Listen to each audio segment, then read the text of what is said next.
Faça parte da família Clube de Arte.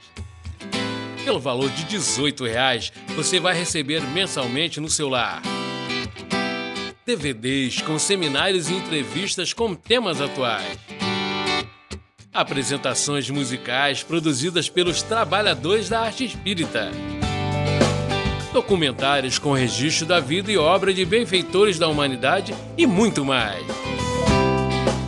Associe-se agora e além do brinde do mês, você vai receber gratuitamente um brinde extra, o DVD Conexões Ocultas.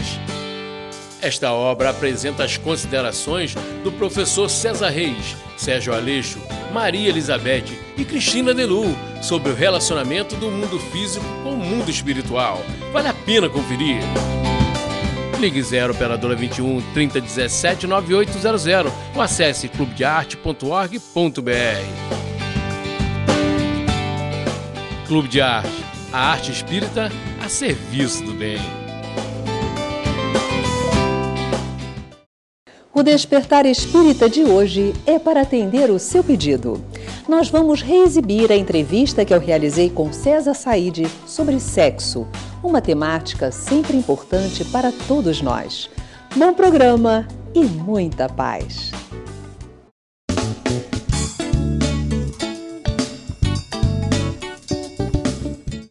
Desde as mais antigas civilizações, o sexo foi considerado uma sagrada faculdade do homem e da mulher. Nele sempre foi reverenciado o poder criador da vida e da natureza. Todas as culturas dão testemunho disso em seus ritos, mitologias, artes e tradições religiosas.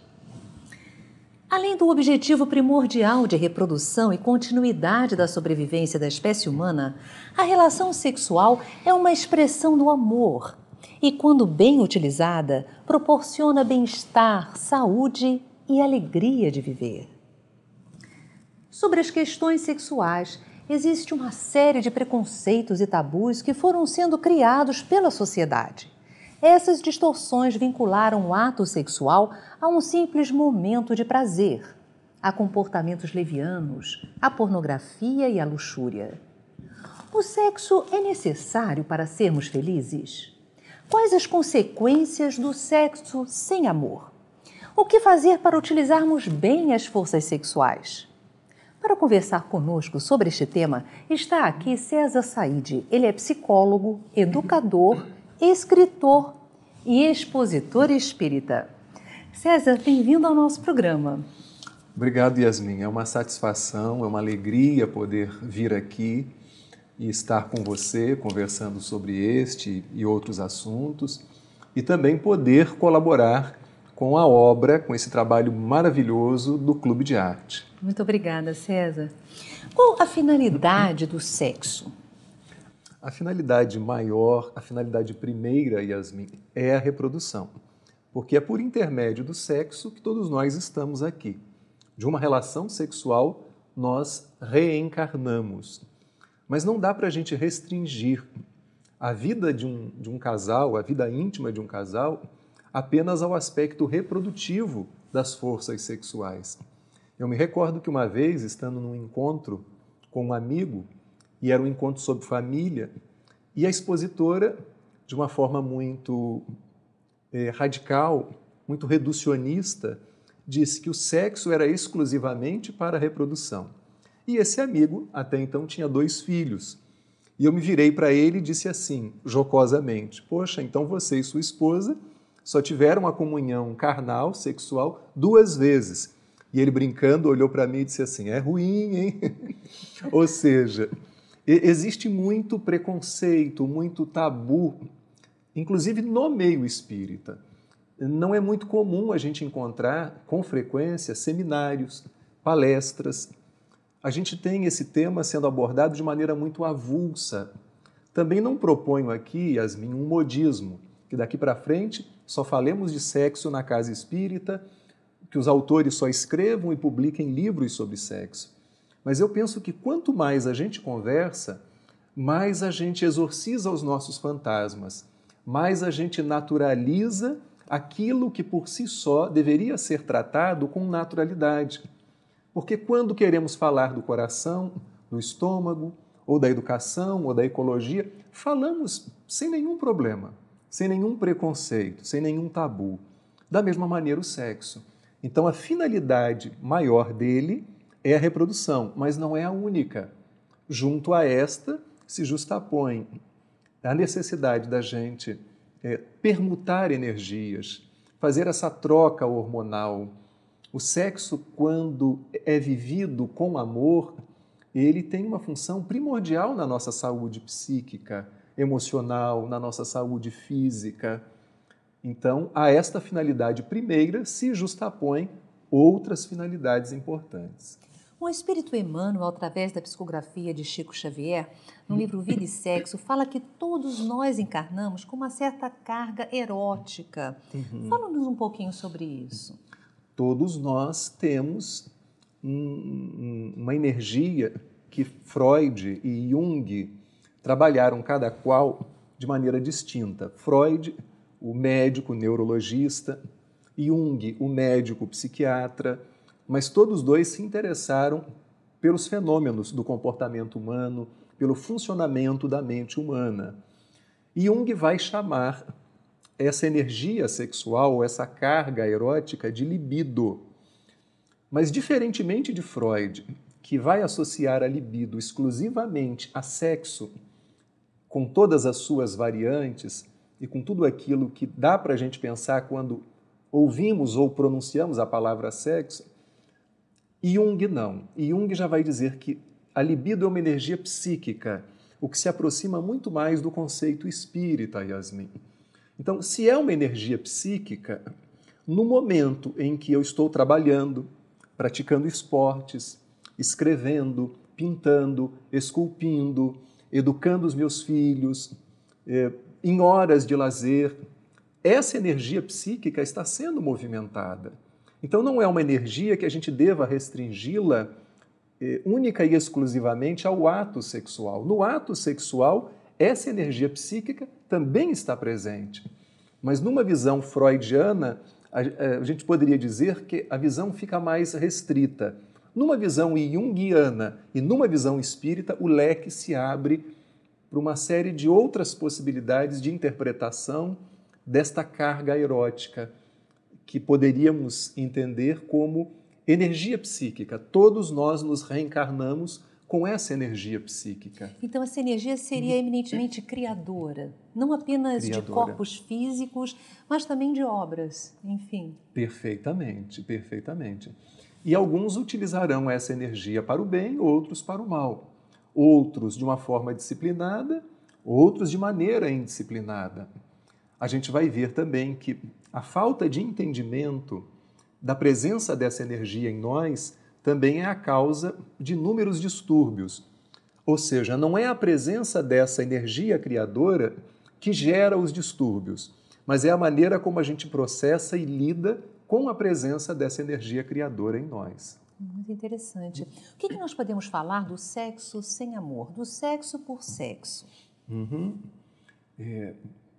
Não dá também para a gente ter uma visão muito idílica, muito fantasiosa, a ponto de defender que todas as nossas relações sexuais com o parceiro ou com a parceira, independente daquilo que tenhamos escolhido para a nossa vida, que todas elas, em todos os instantes, estejam carregadas de um sentimento, de um romantismo, de um amor extremado.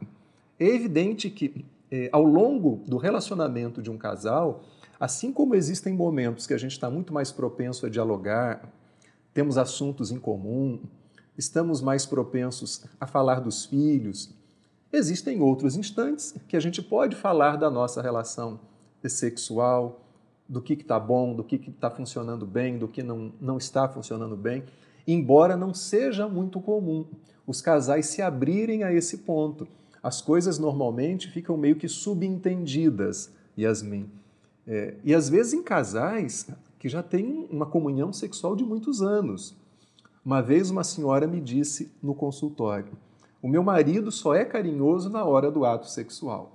Fora disso, ele é um homem seco, ele é um homem rude, mas na hora do ato sexual ele se reveste de um carinho intenso.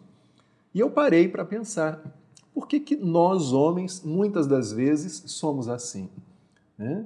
Na hora em que o nosso apetite sexual, a nossa libido está acesa, cercamos a companheira de carinho, de mimos, nos tornamos mais educados, mais corteses, mas, no entanto, no dia a dia, isso parece se escassear.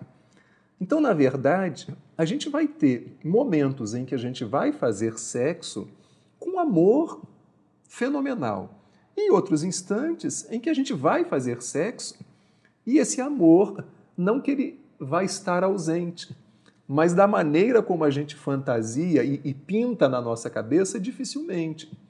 Porque há um sexo na minha cabeça e há um outro na cabeça da minha parceira. Tentar encontrar um denominador comum entre aquilo que é típico da psicologia masculina e aquilo que é típico da psicologia feminina não é uma coisa muito fácil, Yasmin. Muitos homens se casam exclusivamente porque querem uma parceira para o sexo. Muitas mulheres se casam porque querem prioritariamente tornarem-se mães. Aí elas têm os filhos. A prioridade dele não era o filho, era a esposa. Olha a dificuldade em ajustar.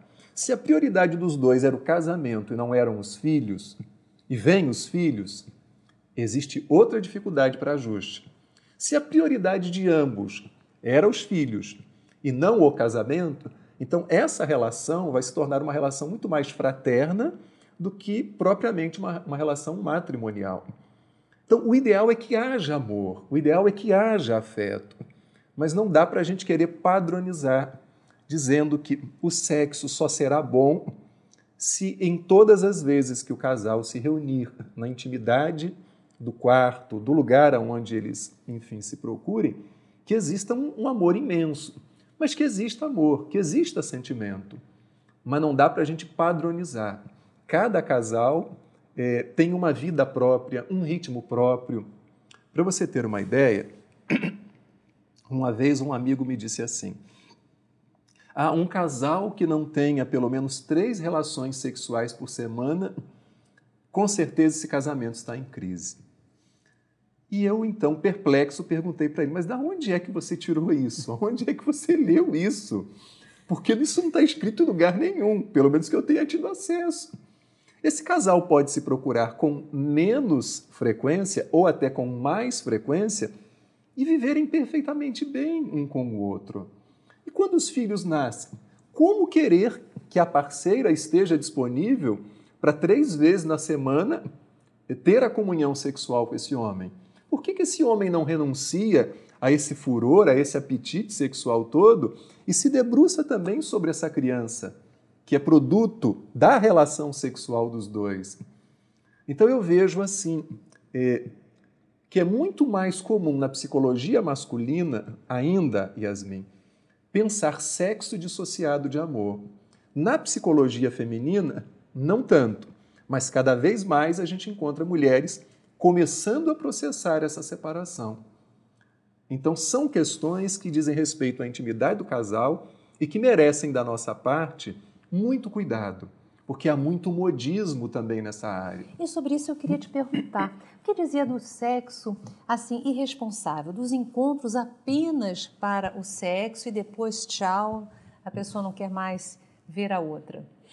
Isso é muito próprio dessa sociedade capitalista, sociedade de consumo que a gente vive, em que os objetos são descartáveis. Logo, as relações tornaram-se descartáveis. O amor, tal como a gente concebe e deseja ter na nossa relação amorosa, segundo alguns estudos, ele é uma conquista da modernidade. Antigamente, como você sabe muito bem, as pessoas se casavam obedecendo a conveniências, a interesses materiais, a manutenção de um certo status. Por isso as escolhas antigamente eram feitas a dedo, por conta do dote, da linhagem, do sobrenome. Nos dias de hoje é muito difícil você conciliar amor, querer uma mulher que seja excelente cozinheira, que seja inteligente, que cuide muito bem da casa, que seja uma excelente mãe, que trabalhe fora para ajudar na renda, e que sexualmente satisfaça o seu parceiro. São muitas exigências sobre os ombros femininos. Da mesma forma, é muito difícil encontrar um homem que seja bom pai, que tenha uma alma feminina, que seja doce e delicado. Que compreenda a mulher. Exatamente, que seja um príncipe. Na maioria das vezes, a gente se depara com a bruxa e com o sapo. E o grande desafio é tentar resgatar o que existe de fada e de princesa nessa bruxa e o que existe de príncipe nesse sapo, né? Porque é igual a história do sujeito que vivia procurando a mulher perfeita. Anos depois, reunidos numa confraria com os amigos, todos casados, menos ele. E aí, rapaz? Você não vivia procurando a mulher perfeita? Vivia. E a encontrou? Encontrei. E por que não se casou com ela? Porque ela também procurava um homem perfeito. Então, essas relações transitórias, rápidas e descartáveis, Yasmin, podem trazer consequências muito ruins para quem se permite, no sentido de que, não havendo nenhum afeto, é o sexo pelo sexo, a gente está sujeito a contrair doenças. Do ponto de vista psíquico e emocional, a gente não sabe se para o outro ou para a outra também está sendo apenas o sexo pelo sexo. Se aquele coração não está envolvido ou não se envolveu afetivamente conosco. Então eu penso que isso vai nos colocando muito mais na conta de seres ainda animalizados, primitivos, onde o instinto predomina sobre a emoção, sobre o sentimento, sobre a razão. Agora, na intimidade de um casal, isso vai dizer respeito somente aos dois, né? Hoje em dia, existe muito apelo ao sexo. Então, são sites, revistas pornográficas, DVDs sobre o assunto. Isso acaba estimulando muito a pessoa. O que a gente pode falar desse ato sexual solitário? O ato sexual solitário. Existem tabus, e aí a gente tem que abrir o leque em torno do ato sexual solitário. Porque a gente vai caminhar desde uma normalidade, de uma descoberta do próprio corpo, tanto da parte do menino como da menina, em que esse menino começa a se tocar, e esta menina também. E a gente fala muito pouco da masturbação feminina, quando a menina se toca, a menina também está descobrindo o corpo dela, a semelhança do menino. Então, esse ato solitário de se tocar, de se descobrir, faz parte do processo de desenvolvimento psicossocial da criança e do adolescente. Mas uma pessoa que só encontre satisfação de forma solitária, a gente precisa investigar, Yasmin, porque isso pode estar raiando para uma patologia. E assim como nós temos inúmeras doenças que afetam o nosso corpo, existem as doenças que afetam o nosso psiquismo também. Uma coisa é a criatura não conseguir se relacionar com a outra. Ela fica então diante da tela do computador, ela usa um vídeo pornô ou um canal por assinatura que fale de sexo da maneira mais grotesca, e ela encontra satisfação nisso. O sexo é algo para ser vivido na comunhão, na relação com alguém, né? E quando falamos de sexo, voltando à sua primeira pergunta, estamos falando de afeto, de carinho. Para mim, em particular, a boa parte dos problemas do sexo, aquilo que está na raiz, na matriz que gera esses problemas, chama-se afeto, Yasmin. Um afeto por si, um afeto que não recebeu, um afeto que não deu, sentimentos que não foram permutados. Então, a gente precisa investigar nesse prazer solitário como são as relações afetivas dessa criatura.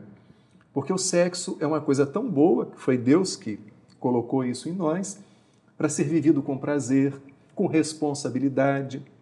Perguntaram uma vez, e aí eu vou ilustrando com algumas histórias, para o Chico Xavier. Um jovem perguntou: Chico, o que você acha do sexo antes do casamento? E ele respondeu com a sabedoria que lhe era peculiar: meu filho, sem amor, nem antes nem depois.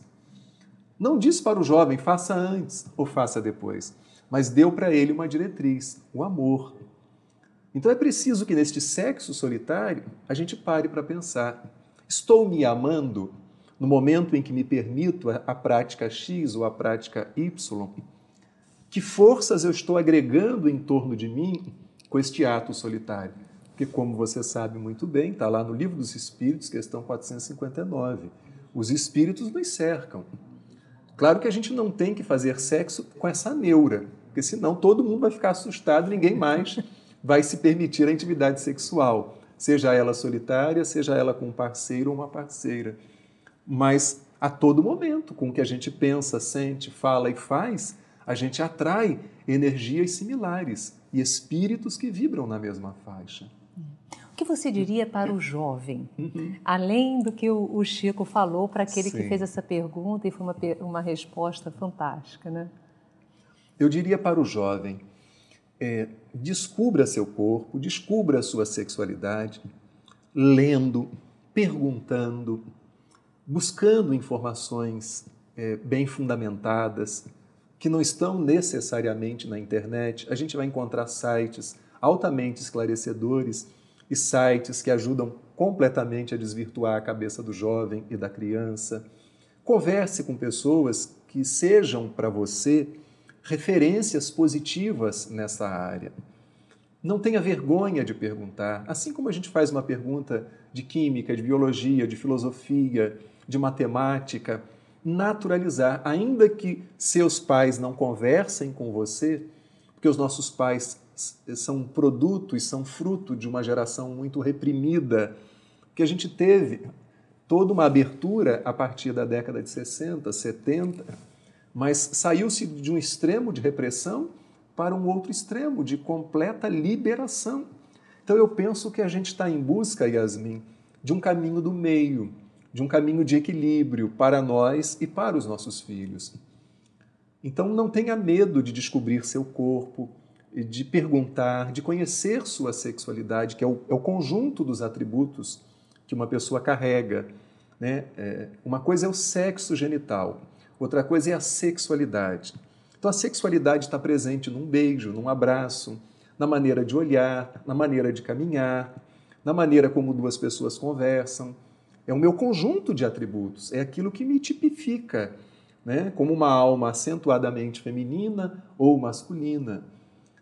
E quando eu digo descobrir, não é sair descobrindo com todo mundo, ficando com todo mundo. É descobrir nesse sentido. Eu posso descobrir intelectualmente, eu posso descobrir me tocando, me percebendo, porque esse corpo é um instrumento divino, né? É com ele que a gente está aqui querendo crescer, querendo evoluir, e, enfim, fazer o que a gente precisa fazer aqui na face da Terra, né? Eu vou perguntar a você sobre a visão espírita do sexo. Como nós falamos de início, a finalidade primeira é a reprodução, mas não é a única, né? A visão espírita, ela é libertadora, Yasmin. Ela é emancipadora, é geradora de autonomia na nossa vida. Mas a visão dos espíritas é que muitas das vezes não corresponde à visão do espiritismo. Então nós temos a visão dos espíritas, que são visões em alguns momentos muito particulares e podem estar carregadas de um preconceito, de um ranço, dos atavismos que estamos trazendo de vidas passadas, das fantasias não resolvidas, não realizadas, dos tabus, mas a visão do espiritismo que deve nortear o nosso pensamento como espíritas é a mais libertadora possível, no sentido de que a gente deve viver essa vida sexual, mas sem entronizar essa vida sexual como a coisa mais importante do mundo. Existem outras coisas que também são importantes. Criar os filhos, trabalhar, praticar esportes, investir na vida profissional. A questão é que o tabu que rodeia a questão do sexo faz com que a gente pense em sexo, viva o sexo e queira fazer sexo quase que 24 horas por dia, e isso denota uma neurose, um distúrbio, ou mais até do que uma neurose, uma patologia, algo que vai demandar um atendimento clínico especializado, uma terapia, para que a criatura exorcize esses fantasmas, verbalize suas fantasias. Mas a visão espírita é libertadora. O sexo é algo divino do ponto de vista espírita. E a gente vê, por exemplo, André Luiz falando da relação do magnetismo que une a Lua à Terra, que permite aos planetas estarem em órbita. Essa influência dos astros sobre as plantações, sobre a maré, essa coisa maravilhosa da polinização, de um inseto que vai ali sugar o néctar e pousa suas patas numa flor e depois vai pousar numa outra, permitindo que exista a fecundação. O sexo está presente nos reinos da natureza, está presente no universo e está presente na comunhão carnal entre um homem e uma mulher, entre duas mulheres e entre dois homens. E a gente não tem que ter preconceito. A própria homossexualidade, para muitos espíritos, é uma experiência evolutiva que nem todo mundo tem que passar, mas alguns passam por ela e nem por isso o espírito deixa de crescer. Nós temos uma tendência, Yasmin, a achar que um espírito cresce ou estagna exclusivamente pelo uso do sexo. E a inteligência? E o tempo? E a saúde? E a beleza? E todos os outros atributos? A gente tem que ter essa visão mais ampla e parar de dizer que uma pessoa é promíscua, ou é degradada, ou está perdendo a encarnação dela porque ela se separou, arrumou um novo parceiro ou uma nova parceira, ou porque ela já se casou 3 vezes. Parece que a gente tem uma pseudo-facilidade de entrar no coração das pessoas e estabelecer uma sentença para a vida delas. E em matéria de sexo, Emmanuel, no livro Vida e Sexo, é muito claro que nenhum de nós aponte o dedo para ninguém, porque nós temos o telhado de vidro, Yasmin.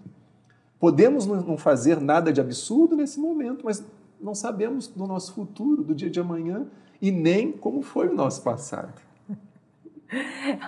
Eu pediria, César, que você desse as suas palavras finais, focando em como nós podemos fazer para aproveitar bem a nossa vida na Terra.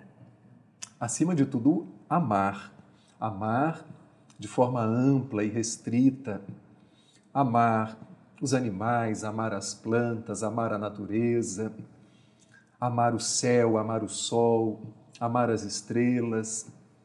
E quando eu falo de amar, não falo de um amor idealizado, falo do amor possível, de ser sentido, de ser verbalizado, ou de ser cultivado com o nosso silêncio interior. Mas amarmos sim uma mulher, amarmos um homem, amarmos uma criança, um idoso, um portador de necessidades especiais. Se eu sou médico, que eu ame os meus pacientes. Se eu sou professor, que eu ame os meus alunos. Se eu sou um pregador religioso, que eu ame os meus ouvintes, que a gente ame, porque é pelo amor que a gente vai conquistar a nossa alforria espiritual. E tendo o amor como o nosso norte, a nossa bússola, Yasmin, com certeza, independente do que a gente se permita na área do sexo, a gente vai estar vivendo isso de forma divina. A gente vai estar sublimando as nossas melhores energias, no trabalho, independente da profissão, em qualquer lugar, com amor, a gente está bem situado. Como dizem os jovens, a gente está bem na fita. Muito obrigada, César, pela sua presença no nosso programa. Obrigado a você.